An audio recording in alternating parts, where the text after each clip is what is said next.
Terrace எங்களுக்குள்ளதான். ஆனா வர்றவங்களுக்கு தான் நிறைய பிரச்சனை. நல்ல இடமா இருக்கு, கிளீனே பண்ண மாட்டேக்கா, ரொம்ப கச்சராவா நிறைச்சி வச்சிருக்கா, அழகா வைக்கலாம் அழகா வைக்கலாம். எனக்கு என்ன ஆசையா, நம்ம ஒரு சைடு ஒரு பழமொழி சொல்லுவாங்கல்ல, முட்டை விடுவ குறைதான் பிட்டி வலிக்கணும். பிட்டி வலிக்க வலிக்க கிளீன் பண்ணியிருக்கேன்.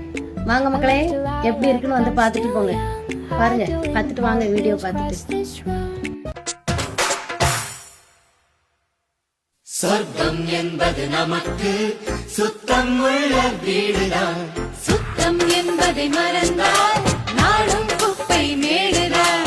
சொர்க்கம் என்பது நமக்கு சுத்தம் உள்ள வீடுதான். சுத்தம் என்பதை மறந்தால்